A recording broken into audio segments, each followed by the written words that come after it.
RJ, that game was brutal. I thought the Kraken were going to be able to keep up the momentum from their last game, beating Colorado, continue this good road trip. You know, they've looked really good on the road all throughout the year. And then it just, it's Kraken hockey, baby.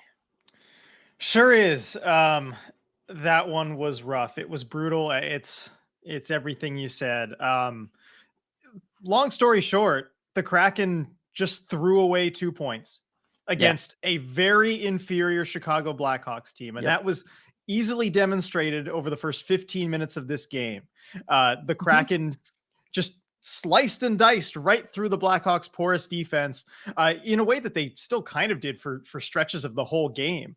I mean, if it was one thing that was made clear to me in this game, the Blackhawks are not a good team. No, They are a bottom dweller. They are they're in the bad. Connor Bedard race solidly. I mean, they might be the worst team in the NHL. And the Kraken had no excuse to lose this game, none whatsoever. Yeah. And yeah, and they had many opportunities to get things back on track and to figure things out because the Blackhawks didn't all of a sudden just start playing great. This was a game that was thrown away multiple times. Yes, exactly. The loss was preventable. It was thrown away. Like there's a million ways you can say it, but the bottom line is, the Kraken should have had this game. They had this game through most of it, but almost every single Chicago goal was like an unforced error on Seattle's part. You know what I mean? Like there's like you could just go through them, right? Like the kind of laziness and the bad work of Vince Dunn on the first goal. You got Carson Soucy not staying square to the play on the second goal. On the Domi goal, you've got Jamie Alexiak just letting Domi sit behind him. Like, dude, you've got like a foot and 100 pounds on that guy. There's no excuse for him to be pushing you out of his way. Like, it's just it's crazy. Just all of them. And then, yeah, basically allowing like a response goal to Chicago's game tying goal at the end there. They were all just unforced errors. They were all just mistakes the Kraken were making that didn't need to be made. And it just, yeah, it's unfortunate. And I just don't even know what else to really say about it, to be honest. Go ahead and jump over into comments. Lots of expletive emojis there from Autumn. Got Hunter with the fire Hackstall coming in right away. I don't know that this is totally on Hackstall. This was, like I said, it was a lot of unforced errors by the players. This is the kind of game I kind of put on the players, I think. Yeah, I think the players, yeah, it goes on them more so, but still, at a certain point when this keeps happening, coaching can't escape blame entirely. I mean, and this is the kind of thing where maybe I, view the coaching responsibilities in a slightly different way than you do. I mean, we've talked about this. We've kind of Yeah. had our philosophical debates where I think the motivation aspect, the focus aspect, is Mhm. something that falls a lot more on coaching maybe than you think it does, and there's room for debate there. But in my opinion, when you look at a team like the Kraken today, and you look at the lack of focus, because that was the first thing that came to mind, especially after the tying goal and then the game-winning goal ultimately 13 seconds later. It was a team that just did not have any focus. Mm-mm. And I think some of that, yes, it's on the players to do their job, on the ice, but I think the coaching staff has to instill that focus in the team in a key moment like that. And Yeah. yes, if this was a one-off, if this was the first time we've kind of seen something like this, I'd be like, well, yeah, the players got to go play, but it's a pattern. It's a pattern, and it's been a pattern, and something about the approach needs to change. And Hackstall has said over and over again, like that has to come with it from within. We don't change the focus. Mm-hmm. Maybe it's time to start thinking about a different approach. Yeah, I mean, certainly I think it's time to start thinking about a different approach. It's just, I don't know. I'm sure we'll talk about it more on the deep dive tomorrow, just like to go into it. But it's one of those things where it's just like I can't imagine stuff like Carson Soucy there, Vince Dunn with the turnover on the first goal, Jamie Alexiak letting Domi behind him. Like these are things that I know any coaching staff is going to be pointing out to their players. You and I were pointing that out to Pee Wee roller players in like, as low a stakes as it gets. We're talking to them about that and going over those kinds of plays with them. If you're at the NHL level and you've played in the NHL as long as these guys have, you have heard that from coaches multiple times at every single level of hockey. At some point, it has to like seep in and it has to stick, and you have to just make those plays. Like it's kind of mind blowing to me that we continue to see from this defense just guys getting behind them, bad passes, turnovers in their own zone, decisions like going into the middle. Like, what are you like? This is just basic stuff that these players are continuing to do over and over and over. And I don't know. At some point, it's like, okay, is this the stuff? Like, is this why they were available in the expansion draft? Right? Like, are You they do have just to wonder they that. don't Yeah. listen at some point to what the coaches are telling them? They're like, I don't understand it. I mean, So this I is don't know. reminding me a lot of the Grubauer versus defense argument a lot last season, where I Yeah, think we're kind of both right, but right. yeah, unfortunately, that's It's where we're at. Yeah, it's rough. Sergeant Pickle's kind of agreeing there too. It's on the players too, but Hack isn't fixing the issues. Barbara, I'm going to bed. Try to forget this happened. Totally understand that one. Go for it. Hopefully that works for you. Oh man, this is just it was so rough. Got some more chance for Hackstall to go there. Michael, you score 4 goals, you should win the game. You can't argue with that. Like, especially in a game like this where you gave away your lead multiple times to a bad team. Like and again, you gave away that lead. It wasn't like they took it from you. You gave it to them. Yeah, against this Blackhawks team, they're not going to beat you. You have to beat yourselves, and that's exactly what they did. Yeah. So Hunter, there's no way anyone can defend Hackstall anymore. Same mistakes over and over. I don't know. The lines at times still look good today. It's all defensive issues, and like I said, I don't know how much of that is just on the players at this point. It's impossible to know. But yeah, I think there's plenty of blame to go around. Superfly, this team defense is so fragile. It's costing us games like this. This team has to outscore their problems. And even though improved, it isn't good enough offensively to do so. I think Superfly hit it right on the head there. Like, this is not, this is a team that the offense is light years better. They can score power play goals. They can do all that stuff now. We can put up 4 in a game. You know what I mean? McCann looks good. Burakovsky looks good. Bjorkstrand's been good. Wenberg looks like a completely different player this year, but the bottom line is it's still not a group that you can just be like, okay, we need you guys to get us 6 every night so that we can make up for the fact that, we're just going to turn the puck over in our own zone, let guys get wide open. Yeah, and other teams will make you pay even more than the Blackhawks did. I mean, this is not the juggernaut that we've known from years past with them. It's just not the kind of effort you can get away with. And fragile, I think, is a good word for the defense. Because, I mean, I keep being reminded of that play where Max Domi was able to just sit there in front of the net against Alexiak, who was so much bigger, so much larger than him. There, at a certain point, a choice is made, and this is where, that defends kind of the player argument by the players who are capable of being more physical, and they choose not to be. Yeah, exactly. And it reminds me of when we played Chicago for the first time at Climate Pledge last year. You remember there was an Alex DeBrincat goal where it was him one-on-one with Alexiak, and Alex DeBrincat out-muscled Jamie Alexiak to get the inside position and come in essentially then on a breakaway and scored a goal. And I remember tweeting about it at the time, talking about it on that post-game live, which was probably like a year ago now. I think that was like a November game. And it was just Jamie Alexiak had a foot and an inch, I think, on Alex DeBrincat and like 85 pounds. Why are you letting him outmuscle you? Like, I don't care how much lower his center of gravity is. At some point, you can't do that. That would be like me like going up against a 7-year-old. At some point, that's just on me. I should just win that battle. I'm just that much bigger. And it was the same situation with Domi. You have to just win that battle. You have to keep the play in front of you. That's what I keep saying these last couple of games. I said it again about like Susie on that second goal. These defensemen, you have to keep the play in front of you. That's the only way you can control things. Playing defense is reactionary to a certain extent. And the only way you're going to be able to react appropriately and in a timely manner is if you're seeing everything and you're putting your body in a good position. Carson Susie on that second goal, he's seeing everything for the most part, right? He's watching the puck, but he doesn't have his body in a place where he can then do anything with it once something happens. His body should be facing either really square to that puck, and maybe he can even make a play on it before it gets all the way through to Jones, or really his body should be facing Tyler Johnson. He knows Tyler Johnson's there. He covered him across the net and then let him go. Keep your body there. Turn your head like this so you're watching the point, and then that way when that puck goes through and the rebound's over there, you're square to the shooter. You can block that shot, help out your goaltender. You can challenge him. You can do something. And it's just these are just the basic fundamental things. Again, you and I coached this at Pee Wee level roller.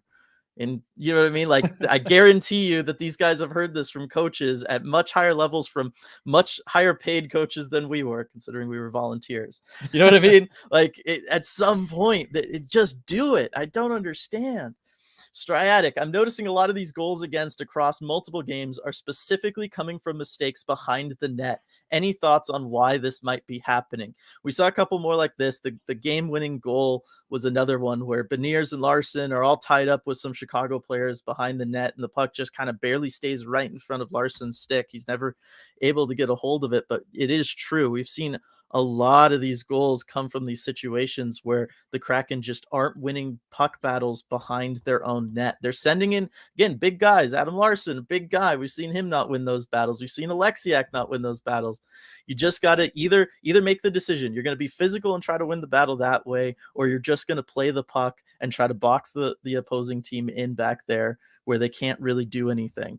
But you got to make that decision, and you have to just start executing on it. Right. And at this point, they're doing neither. And it seems like those behind the net battles are just this kind of puck watching beacon for a lot of Kraken players. I mean, I look at that one where there's kind of that battle with Larson and Beniers, and yeah, they end up losing the puck battle. But that's something a team can withstand. You can withstand that no problem, as long as you don't have three guys all facing, watching that puck battle. Actually, I think it might have been four, just all looking at that while the net front is completely abandoned and Tyler Johnson just gets to walk right in. You just have to have someone with their head on a swivel as just that second option in case you lose that battle. Yeah, it's all brutal. I don't feel like there's really chemistry between any of these defensive pairs, like at all. Any of them. I think you have to start shuffling them. We saw what shuffling the offensive lines did even today, like with Gord out, Morgan Geekie comes in. I still felt like that line was effective and stuff, right? Just because of the chemistry of the wingers that you have out there. McCann still looked good and is looking great, which is good to see. But it's just these D lines have to be shuffled. They just have to. I don't see how you can just keep running this out there. Lindsay, that was just unacceptable. They were so dominant the first 15 minutes and then just gave up. Yeah, I think before this game even started on Discord, DJ Singleton had put out a thing that was just like, this game for the Kraken is really kind of a test to see, are we going to continue to just play to our the level of our competition, right? We played up to Colorado's level, able to get a win there. And in the past, we've seen the Kraken play down. Are we going to see that again? And today we did. The Kraken played down to Chicago's level and ultimately lost the game because of it. And that's, again, another problem. And maybe that is more of a coaching thing. That's less of something that you can put on the players, more something you can put on the coaching staff. But yes, you can't. I do think, like with that first Vince Dunn play that leads to that first Chicago goal, it felt like the Kraken were skating around like, hey, we got a power play. We're up by 2. This team has looked like it can't do anything against us. Everybody looks a little slower. Their passes are a little sloppier. And the next thing you know, you got a turnover, you got a goal against. It's leading to another goal against. And it's just, you just can't do that at any professional level. You just can't. And that the way it happened makes it even more frustrating because they didn't do it from start to finish as far as playing down to their opposition. They came into it and I thought had a really good start. And that was an area where the Kraken have struggled this season is these slow starts. And it seemed like there was emphasis put on that. Like, okay, let's come out fast and let's come out strong and let's just outclass them, which is what you're capable of doing against a team like Chicago.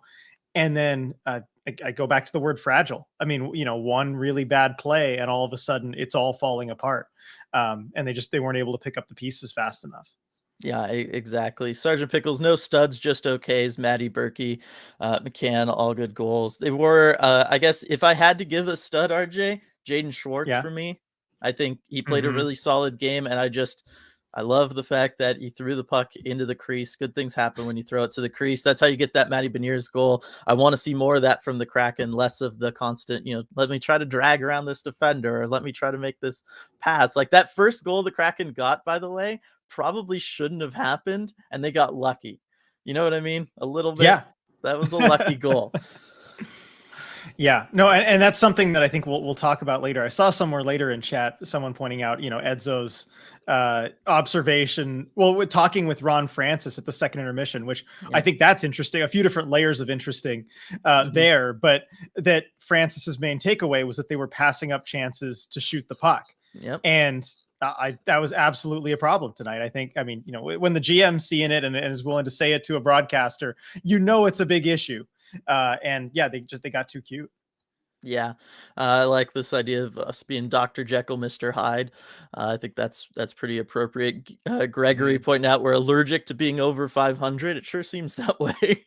I would Sure agree with does. that one. Michael, this decor needs to be a lot better taking care of opposing teams' forwards in front of the net. Tons of guys being left open early this year. Yeah, they need to fix that. They just need to fix getting in passing lanes. Like almost everything needs to be fixed with how they're playing right now. It's rough. Would love to hear this from Autumn. Would love to hear Ron Francis' unfiltered thoughts. Seems like this team is pretty well constructed, but just can't put together the full 60. It remains to be seen. I think if the defense is well constructed, I think we let them off a little bit last season. And this year, I mean, it is clear they are the problem. Yeah, it is. And I think the forward group has been constructed well, and Francis plugged all those holes really, really well this offseason. But there's only so much cap space, and I think the decor got the short end of the stick. Yeah. Duthan with the super chat. Thank you so much for that, especially on a day like today. Yeah. Much appreciated. Pouring one out for Tanev's tooth. Yeah, so we can talk about that for a moment because it's despite the fact that Tanev lost the tooth, I think it was still a pretty fun moment, a little jovial on a day when there wasn't really anything else. Yeah, I don't think I've ever seen a player react the way he reacted that whole time, where he's trying to, let the refs know, hey, that was Seth Jones' stick that got me, and look, it should be a double minor, and just the way he's so casual about it all, just look. You see, almost giving a smile there too. Like it's just such a Brandon Tanev way of handling the whole thing. And of course, not missing a shift, just like almost waving off the trainer and the dad's like, look, we'll get this handled later. I've got a hockey game to play. We just got the call here. We're going to the power play. I got a hockey game to play. Yeah, Brandon Tanev, hockey player. What more can you say? I know it was a good one, and credit to the refs for getting it right. Going to they called it right after their discussion, and then they went and they double checked it, video review, and they confirmed that they got it right. And on an NFL Sunday, I forget which ref it was in this game that called that, but could you imagine an NFL ref sounding so calm and confident even after a video review about getting the call right? That would never happen in the NFL. No, not at all. So shout out to the officials there on that one. Brian, well, we reached a new level of disappointment. Where were we not the only superior team, but dominated convincingly throughout, yet found a way to steal defeat out of the jaws of victory? Kind of can't put it better than that one right there. Yeah, I don't even know what to add to that. It speaks for itself. That is for sure. Let's see, Jules, I'm in pain. We didn't have defense this game. I don't blame Jones at all this game. He was left hanging. He certainly didn't get much help. I don't know. Maybe for some of those later ones, like that last goal, maybe you should kind of have that, although it's also kind of just the perfect shot to beat anybody. Yeah, and threw a bit of a screen. Yeah, it's a rough one for him. There was times like, if they had scored on that wide open one late when he just left the net completely open. But yes, I mean, if the goaltender on the other side was what was really letting Chicago down at times. Jones didn't really do that for the Kraken. And he did, again, what we've seen him do all season is he basically makes it fair. If you play the way that you should and deserve to win the game, you'll win. If you play in a way where you deserve to lose the game, you'll lose. And I think that's exactly what happened in this one. Yep, Martin Jones. Also, Jules, I'm sorry that Caddy Beniers had to watch this game. Yes, exactly. Rough first one for them. Was really hoping we're going to see above 500 record for the first time in franchise history. This one stings against a horrible Chicago team. That's from George. Ty, Chicago will spot you 20 minutes and you have to capitalize. I thought we did. Then the wheels came off. 13 different players with a goal so far this season. There's your happy stat, lol. I mean, that is something to point out. Again, it speaks volumes about how much better the offense is this season for the Kraken in a way that, we could have never dreamed of last year. The idea of having that many players score goals for this team. And yeah, I mean, Vince Dunn gets out of the doghouse a little bit with that goal, but I don't know, not much. Yeah. And it's Yeah, I guess it's a good point of optimism going forward because, with that scoring depth, you have the firepower that if you can just fix the defensive miscues, you should Mhm. be all right. I mean, at least you have an area there where all season you should be good. Just a narrow point of focus as far as what to fix. Yeah. Autumn playoff odds are probably like 10% now. Seems like we're destined for purgatory. Too good for a top 5 pick, too bad for the playoffs. I don't know, but that's purgatory is an improvement for this team over last year. So like I kind of understand that. That's where I think, that's certainly where you and I thought the Kraken were going to end up being this year. Like probably not good enough to make the playoffs, but certainly improved. There's going to be a couple teams behind you in the standings within the division. So I still think that, shooting for that middle ground, yes, you never want to be there as a franchise, really. And you certainly don't want to be there for long. But I still think that would, signal that there was massive growth for this team and still show that they're moving in the right direction.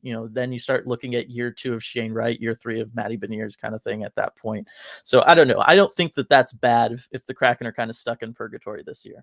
Yeah, and of everyone, I'm probably maybe the most against that purgatory area. It's never Mhm. good, except I gotta say, in this case, it shows real improvement. If you're in the playoff race somewhat toward the end, even if you don't make it, for this team in this time, they need it. Yeah, exactly. Let's see. We've got Rebecca. Hey, everyone. Tempted to rage quit out of all things Kraken for the rest of the day, but I decided I could use some therapy after all. Well, thanks to have you here, Rebecca. Hopefully, we're not making anything worse.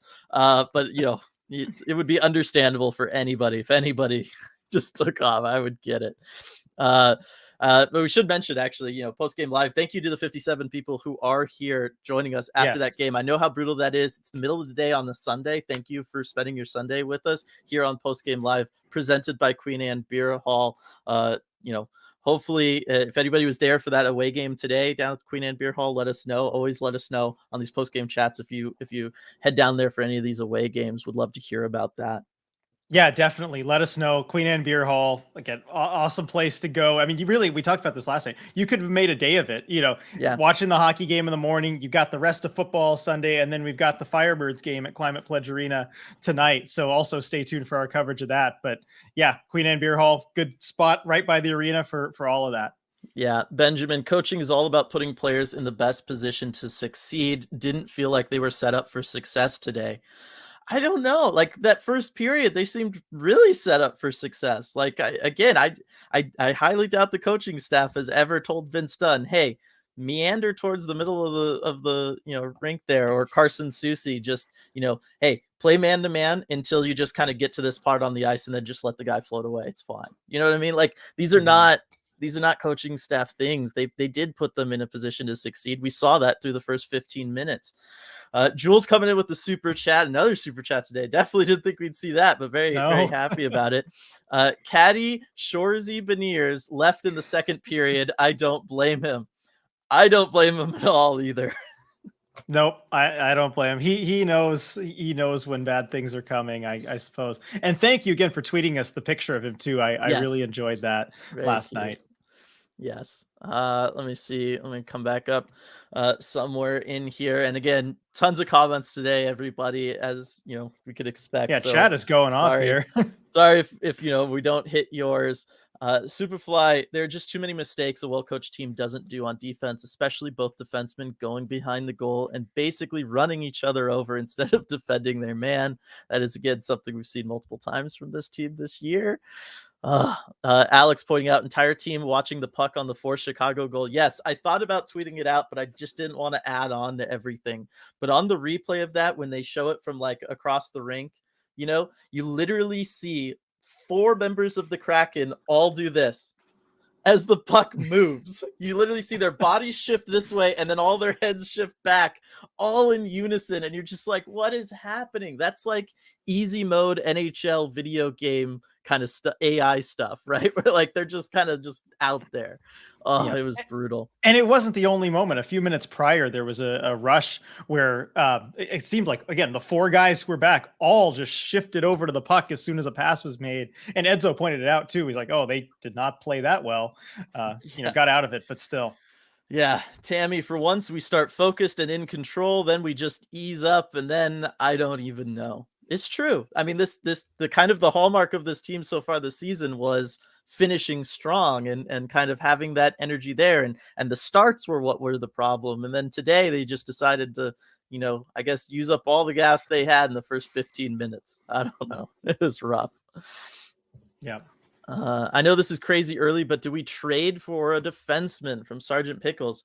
Problem is there's not really anyone out there. And I think you're still as a franchise, as we talk about them being in purgatory, I don't know that you're in the position where trading away draft assets or prospect assets is the right move for you. So I don't see really a trade, them acquiring anybody at a trade deadline this year, just because it's not like they're that one piece away and you just, okay, we just bring in this person, or, hey, we were like really looking like we could go on a run this year and then somebody got injured. We need to find a replacement for them. Like they're just not there yet. So I wouldn't expect to see anything big happen for them on the trade market as far as bringing people in. Right. And trading away futures doesn't make a whole lot of sense. It'd have to be kind of, it's like a 1-for-1 hockey trade type of thing where you trade away a Yeah. forward, but I just don't know who fits.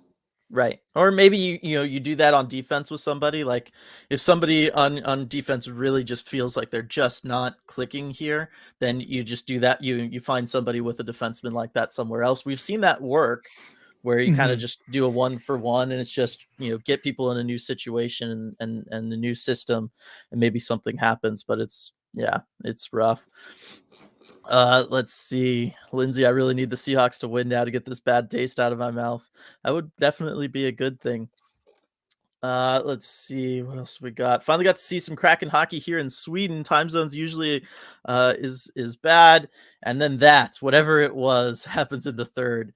Yeah, that I gotta think. I know there's a lot of people like on Discord talking about that, live in Europe, very excited to see this one, and then that was kind of the game you get. Sorry, it's rough.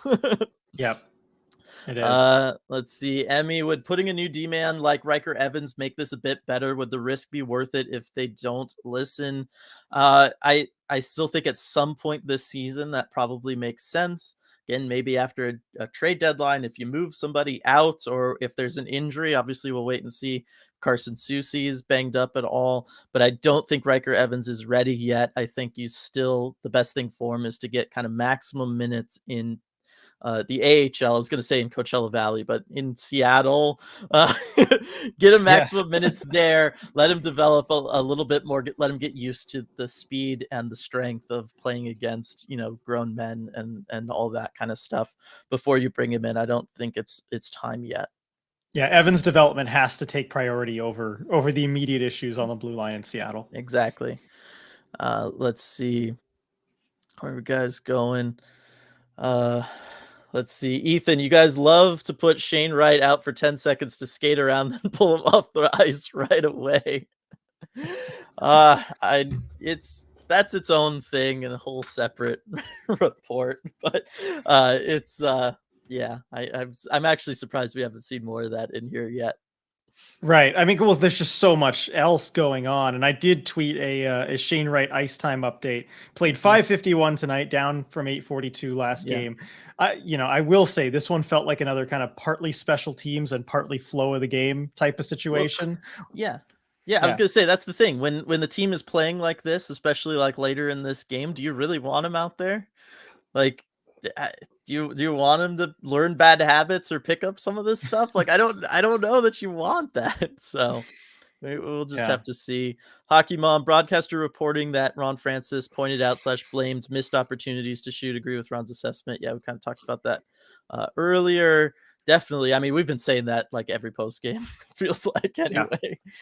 And again, it was a treat to listen to Edzo on the broadcast. Like he makes some really good observations. Yeah, for sure.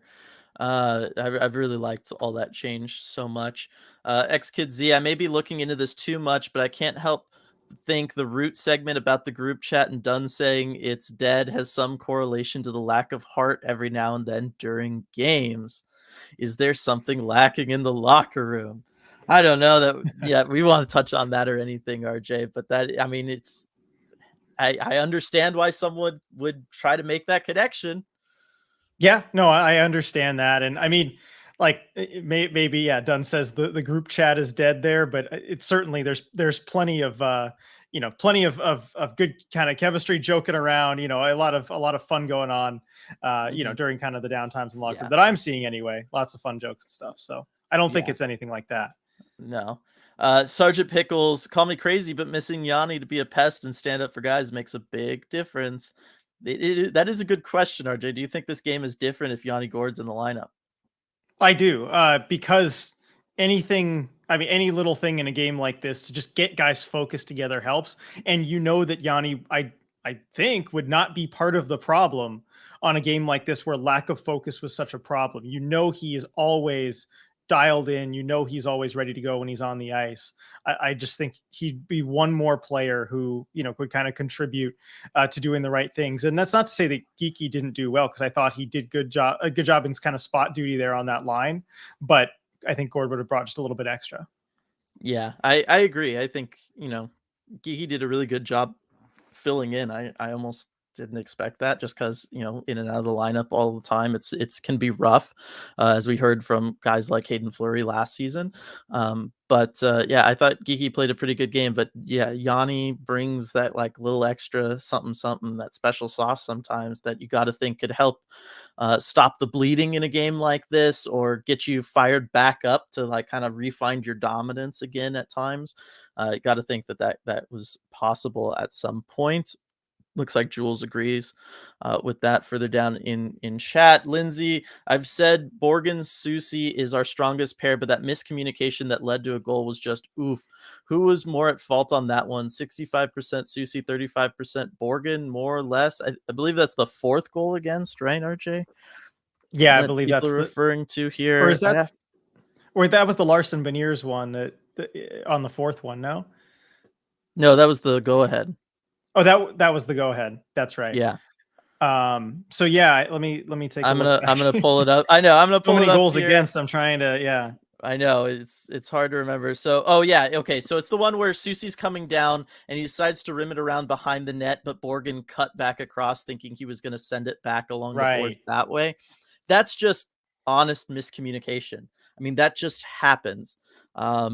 You could say that, like, because they've been paired together all year, really, that maybe they should know what to do there, or you talk beforehand. But the bottom line is, hockey is a game that is fairly free flowing. You know what I mean? And Mhm. sometimes you make a bad read, or you're just not on the same page with your defender. And yes, a goal happens.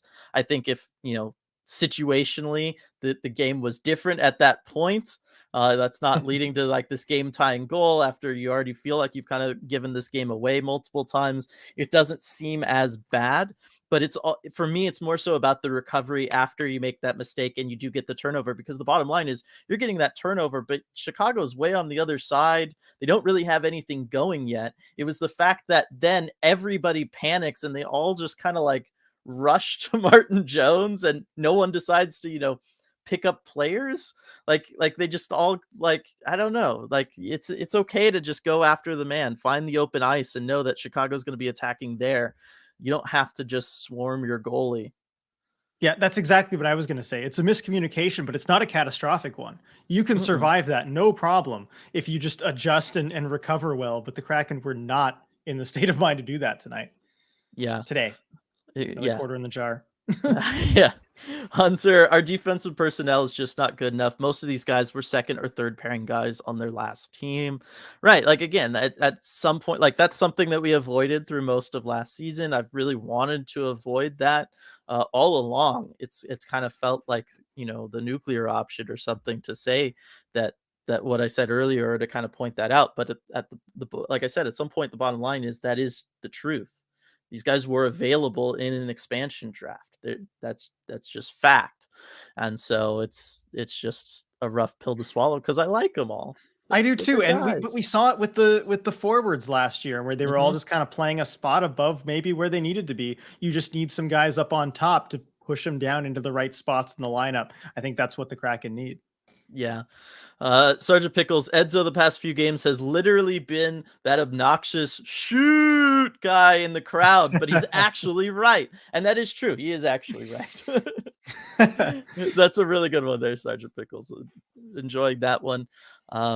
Looks like things are going well for the Seahawks. Seeing some Seahawks touchdown stuff in here, so Hey, that's nice. good. Kind of help us out a little bit.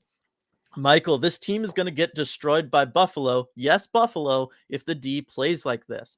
Normally, I'd just be like, oh, I don't know. They weren't that bad or something. But between seeing how bad they've been kind of through some games so far this season and how good Buffalo has looked to start this season, there's a chance that could totally happen. And you're going to lose to any team if the D plays like this. I mean, Yeah. the Blackhawks are right in that territory. If you're losing to them, there's nobody who you're going to beat playing like this. Yeah.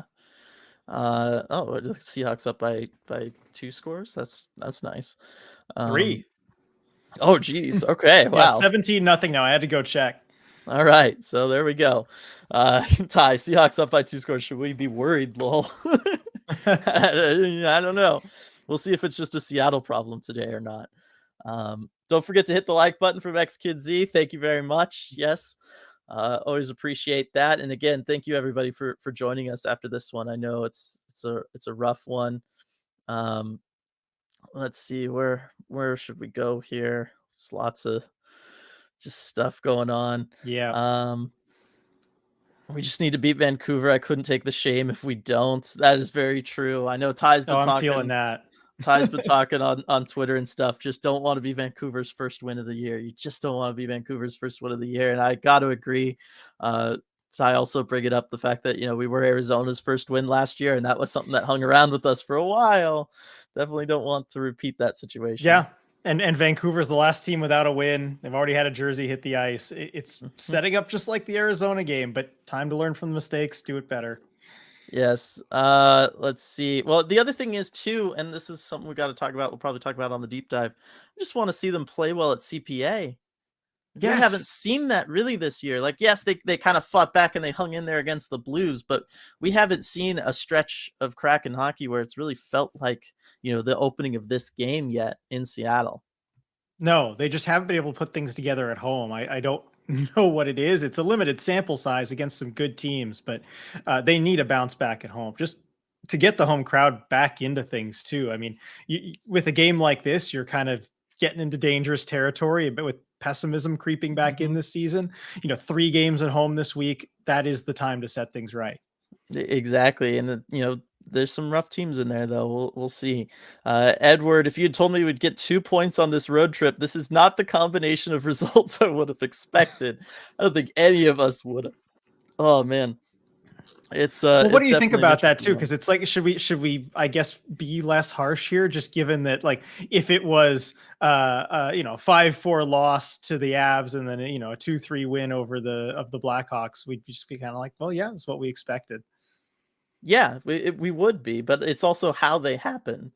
Yes, You know what I mean? and Like, I agree with you. It is how they happen, and that matters. It does matter quite a bit. it really matters. I mean, even if it was like kind of you blow the game against Colorado the way you did today, you at least have something to hang your hat on of like, well, they're the Stanley Cup champions. You're probably blowing that lead to goals from like Nathan McKinnon and Mikko Rantanen or something, right? And instead, it's like, no, we did it to Tyler Johnson with the Blackhawks and Jujar Kara. Like, it's just like that's not as, it doesn't sound as good. It's not enough that you can really hang your hat on that. Sergeant Pickles, I mean, it's also Kraken stuff to beat good teams that we aren't supposed to. Stay positive. That is true. We swept the Panthers last year. Never forget. Yep.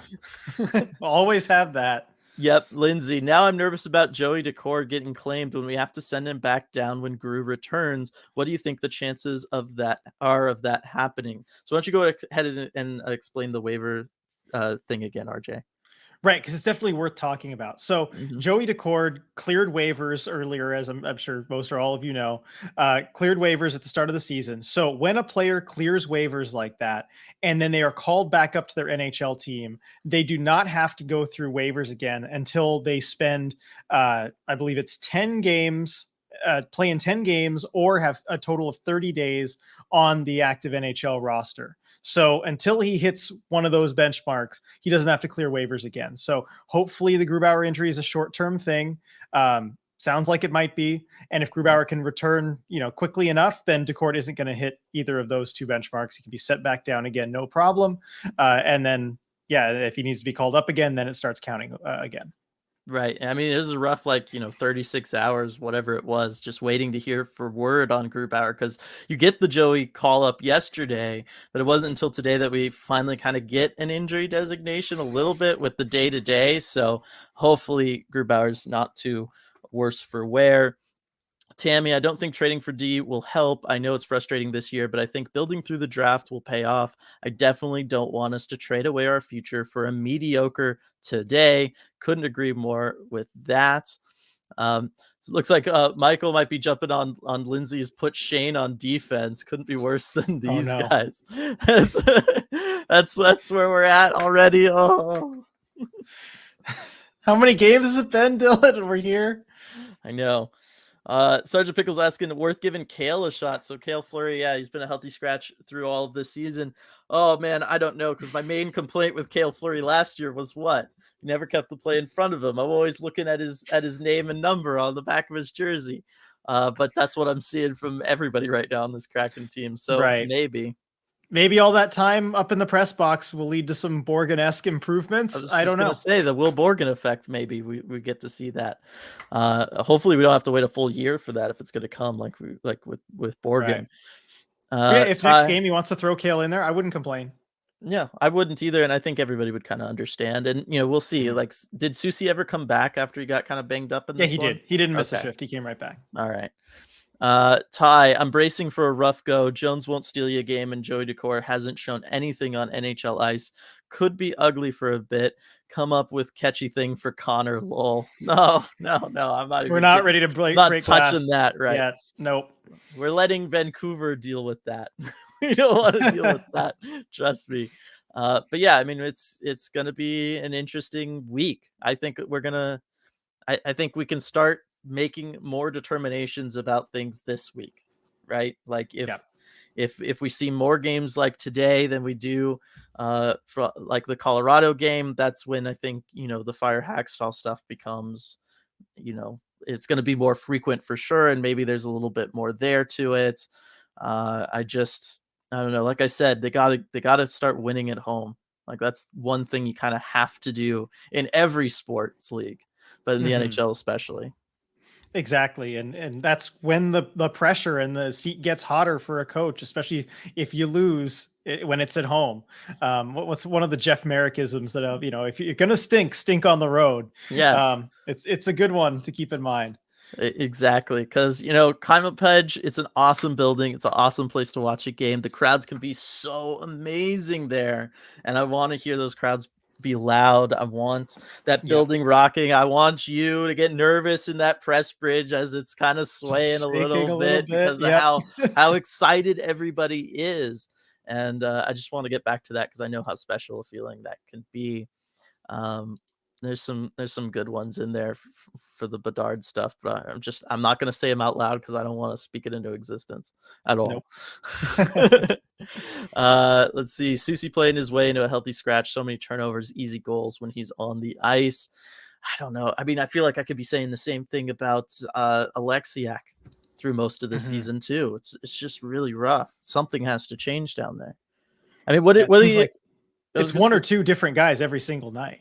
Yeah, Vince Dunn we've talked about through multiple games now too. Well, I mean, what do you think the odds are that they will shuffle the D pairings a little bit? I think at some point this week, I think they'll do it. It wouldn't surprise me to see it next game, just given how bad this was. I think Hackstall has shuffled things as results have gotten bad. That is, maybe even to a Do you know fault, that? Yes. So we do know that he's willing to do that. So I would be surprised to see it all stay the same, certainly through this entire week. Right. Again, though, please don't touch the forward lines. They've been playing really well together, Yep. including in this. And I game.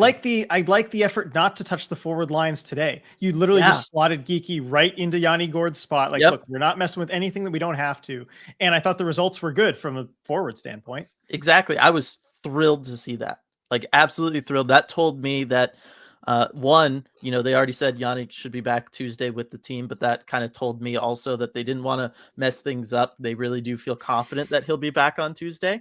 And then it also, it was just like, wow, Hackstall didn't do the kind of Hackstall thing from last year of just let's, hey, there's an excuse to basically to move everything around.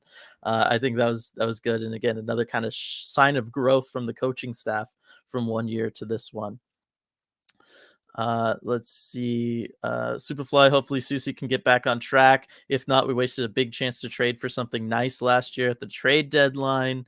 I mean, we don't know really what the situation was entirely there. We know that Oilers jersey. The Oilers had a jersey printed up, Dylan. I know. But I'm just saying, we don't know what the return was or anything No, like I that. know. Like, obviously, it wasn't good enough to make the deal. So I know. I know. Seth, I noticed that going for the goal, this team is doing better. We're trying different approaches rather than just shooting at the goalie's chest like we did last year. Yes. I want to talk. I mean, we're seeing more movement off of rushes. We're seeing different kind of set looks on power plays, which I love to see. I just love Jared McCann being in that spot on the power play, in his spot. That's the only one that's starting to get a little telegraphed is, if they're getting it to McCann there, he's going to walk in and try to shoot. So at some point they're going to need to work on that, but I've liked all that. I want to talk about something that, really like was kind of the focus in the first period back when everything was going well and then got lost as the game got lost. And that's Jordan Eberle.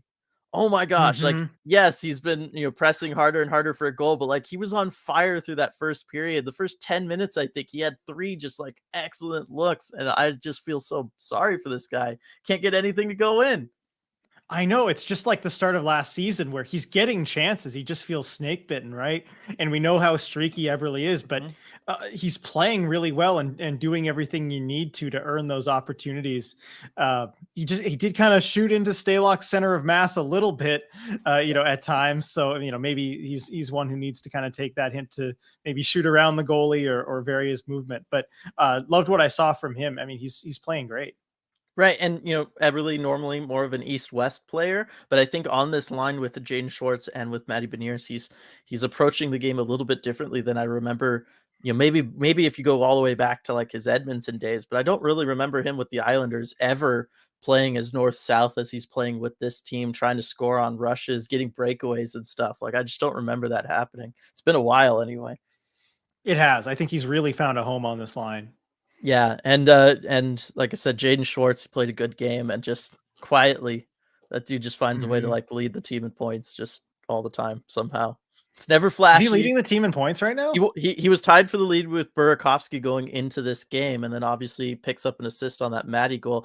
McCann, I think, was 1 behind. Did McCann get 2 points? They might be tied now for the league. For the team lead. Well, Berkey even so, like, how does Schwartz do that? That's what I'm saying. I never notice it. I don't even notice it when I'm looking at like, oh, the goal, scored by whoever, assisted by whatever. Like, I just never seem to notice his name. And then just the next thing you know, he has like 5 points through 6 games. You're just like, okay. All right. I mean, good for him. Just want to talk about he's healthy so far this year. Everything's looking good. He is productive, even if we can't quite point our fingers as to why or how. But it's nice to have him around and nice to have him back. Borgie, Lars, top pair, and I will not budge. Schultz, big rig, second pair, done. Susie, third, less minutes, and use Lars and Schultz on the power play. Only issue with that is the whole Borgen Lars playing the same side. I don't know that you want to switch one of them over to the left side. I think that's one of the problems. With that, also, I love Adam Larson. I don't know that he should be on the power play. No. Now you finally given that one up. Not with the players they have now. Yeah, I was gonna say that might be my limit, but Vince Dunn has not really done anything on the power play all this year. I would understand taking him off. Maybe go back to Susie. You could go back to Susie, get Borgen a shot. Borgen looks good. He's willing to take shots. Like, he's willing to step up and take shots too. Like on the power play, that one play they keep trying to do where he kind of streaks down on the right side and they try to really hit him in motion and get him that shot before that angle. Ran it again tonight. It looked good. Yeah, they've run it a lot. Run that on the power play when he's going to have more time and space. Like, see, or better yet, run it at 5-on-5. And then when it comes time for power play time, draw somebody up somewhere for him to dish it. You know what I mean? Like you Yeah. give that look and then have him go somewhere else with it. I do think that there's definite shuffling to do down there. Superfly, I agree on leaving Dunn off the power play still. Borgen Larson makes not much sense. I don't see playing two right-handed, defensemen together. Yeah, that's the only issue. Like I said, I don't know. I'd try Dunn Schultz on the second pairing and I guess promote the big rig and see if playing with Larson, getting those bigger minutes, all that kind of stuff can help wake Alexiak up a little bit. Because I don't, the other option is to send Susie all the way up, and I don't think anybody wants to see that right now. No. Let's see. Matty was fantastic today, though. Great compete level. Loved his effort. Vaulting over down guys to get after the puck at one point. I noticed that one, too, where it's just a couple guys down behind the Chicago net. Just jumps right over him. Keeps all his momentum going. Matty is just such a special player. And we talked about it last game. We kind of like this line of him and Schwartz and Eberle. Yes, Matty gets the goal today. Not always going to get points from that line, but that line is just so good at driving possession and keeping things safe for the Kraken when they're out there. Yeah, they play a really kind of unsung hero type role for the team when they're on, and they can score as they showed today. Like they have the ability to do it. A lot of very good teams have a line just like that where, they kind of fly under the radar, but they make sure nothing happens against them and they'll score every now and then. Yeah, exactly. I still think that's a big deal for the Kraken to have because didn't really have that last year at any point. Benjamin, the Kraken are 2-13 with me in the building. Warning, I will be at the Vancouver game. Doesn't bode well. I think a lot of people have some brutal records from last season. I'm gonna get You're not the only one. I was going to say, I'm going to be getting to Ty's comment next. So there's another example there. So I wouldn't take it too personally, Benjamin. I would wait and make any judgments at the end of this season as you continue to go to games. So we won't. I promise, though, we won't blame you if things happen. It's not going to be on you being in the building. Ty, I have a buddy who's a Philly fan. He likes to send me article for Hacks Time in Philly. They are hauntingly similar to what we see. That would be interesting now, kind of with a little bit more hindsight, to go back and look at some of those maybe. Yeah, it might be worth a look. Or it would be maybe, or but it would be worth painful. Yeah, I don't know. Yeah, there we go. Ty pointing out he's 2-20. So it's rough. I think a lot of people are there. Question: if the Grubauer injury takes longer, do we send Joey down before the 30 days happen and just claim a goalie off waivers? It's from Superfly. So, that is a good question to ask. I guess we're a long ways away from that happening, but I don't know. It depends on how much longer then at that point Grubauer is going to be out, and really if Joey's played well or not in the 30-day stretch too. I think. Right, because he would have gotten some games in at that point. I think that's going to help inform your decision. But it's something you might have to think about, especially if he plays really well and that, that Grubauer would be coming back, and then also Drieger coming back maybe, at some point this season. It's a lot to deal with. It is a lot. Superfly, even if we don't look good after this week, I still don't think Francis will fire Hackstall during the season, though I wouldn't mind it. And they also brought in Dave Lowry, and Jay Leach is also there. Yeah, so two guys with Dave Lowry especially right after last season in Winnipeg kind of would have experience in that. It is like a nice little safety valve kind of backdoor option you have if you have to make a move mid-season, is you can have somebody who's been in the building, been around those players. You can kind of keep some cohesion there. It wouldn't be totally stark. And then Jay Leach, got interviewed with Boston, I believe it was, right, for their vacant position this offseason. So obviously teams feel like he might be kind of ready for something like that. And it would be the same thing. You're keeping things a little bit the same, but probably enough different. It'll be interesting. But yeah, unless things get really, really bad, I don't think Hacksaw is going mid-season. I don't think, drifting around 500 in that purgatory level is going to lead to a mid-season change. Agreed. I don't see the mid-season firing coming, but if it does, no shortage of interim coach candidates. Exactly. Let's see, where are we going? Tammy, I'm pretty new to hockey. If we do end up firing Hackstall, who might we replace him with? Again, I think those are by far and away the top two odds on favorites. Barry Trotz is out there, seeing lots of his name in this comment section. Barry Trotz, one of the best coaches of all time. But you got to think that you'd want to stick with somebody who's been around and in the building. Yeah, certainly, from an interim perspective, and I don't know that Trotz would want to take this job mid-season, to be honest. Yeah, it's I would understand that. Like, let's be real. All right, so we're coming up 5 minutes from the hour mark. RJ, once again, want to thank everybody for hanging with us through this one after that rough game. It was a rough game. Is there anything about the game that you want to talk about that we haven't brought up yet, RJ? Let's see. I mean, I enjoyed the two former Shark goalie goaltending matchup. That was fun. Got to see some vintage Alex Stalock. I kind of got it all out at the beginning. I mean, it was just these 2 points, if the Kraken are able to turn things around this season, those 2 points could mean a lot toward the end of the year. And I think this is one of those games that you look back at. And if they do narrowly miss the playoffs, I think this is kind of the first place you have to look, as why. So, but it's another opportunity, I guess, to turn things around and to take that message. They did that well after the losing the St. Louis game, or in the Carolina game, playing better the next one. We've seen them turn things around, or even the Ducks game. I mean, it kind of felt a little bit like the Ducks game, this one, and they came back and beat the Kings the next day. So they're never out of it. We kind of know that this team can. Any team can show up. So I think there's some reason for optimism going into the next game. And hey, don't even have to wait that long, because the Coachella Valley Firebirds play tonight. Yeah. So, I'm sure maybe some of you are even going to that game. So I'll be there. We can enjoy that and try and get our minds off the Kraken game tonight. That's what I was. Yeah. Those last 2 points you talked about, it's stuff that I want to talk about tomorrow on the podcast. It's just the idea that there is a lot of still, hope around this team, certainly long term, as we look at things and the prospects they have that are all playing really, really well right now in all their respective leagues. The young guys on the NHL roster, Matty looking like he belongs in the NHL, and he's already one of the better players within the NHL. Shane Wright, figuring things out as he plays more and more. These are things to keep in mind and to feel excited about, and to still feel optimistic about the team's chances long term. The fact that the moves you made this offseason all seem to be working out.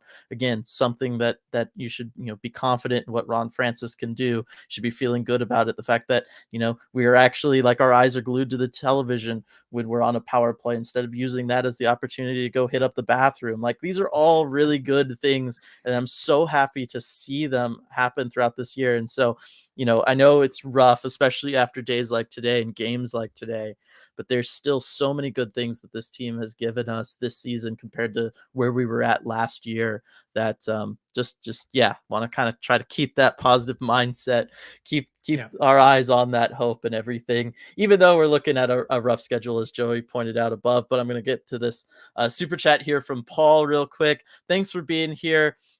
This was hard to watch, today's implosion. Good to have some breakdown time to discuss. Yes, I think that's what these, post-game lives are for. It's to celebrate the wins, and it's to cheer each other up after the losses, kind of talk it out, go through the therapy session with each other. And glad it's working for you, Paul. Yeah, absolutely. That's what it's all about. And we're so glad that you've joined us, Paul. And thank you again for the super chat. I hope we've helped everyone kind of work through this loss. It certainly helped me. I mean, you could probably tell from how I was at the beginning of this stream. I had some things to get out, and now I'm feeling a little calmer, and it's good. So we all help each other out. That's what it's here for. And thanks again for the super chat, Paul. Definitely. No, we were both coming in pretty hot, and I think everybody was. It was a lot to start this one off. I think we've been able to process it a little bit, and I think gonna go ahead and call it for today here. People could go enjoy the Seahawks game, although it looked like it's up to 17-14. So maybe just get ready for that Coachella Valley game instead. Go Firebirds. That'd be a good one. Yes, mentioned it a couple times. Deep dive coming tomorrow, where we'll talk about everything a little bit more. Once again, thanks to Queen Anne Beer Hall for sponsoring both the deep dive and these post-game lives, so that we can all chat after games like today and help each other out and process through it all. Very, very Speaking of Queen Anne Beer Hall, might I make a recommendation here? If Yes. you're ever there watching a game and it ends up kind of like this one, a nice comfort pretzel is a good way to go. They're baked in house. Sounds They're good. really good. I mean, just you need some carbs there. It comes with some mustard or some really kind of decadent cheese sauce if you need it, like after a game like this one. That's my recommendation. I mean, there's never a bad time for it, but No. if you're thinking about it after a game like this one, go ahead. You need it. Order that pretzel. Dude, you can't do that to me. I skipped lunch for all of this. It sounds so good to me right now. I'm like 1,000 miles away. So, but yes, exactly. That's exactly what that stuff's there for. Help cheer yourself up with the delicious food offerings that they have there. All right, so we got deep dive tomorrow. Back at it on Tuesday. Back in Seattle at Climate Pledge Arena. Looking forward to that one. We'll see which Kraken team shows up. It'll be an interesting thing to watch. All right, everybody. Thanks so much for joining us, and we'll see you all next time.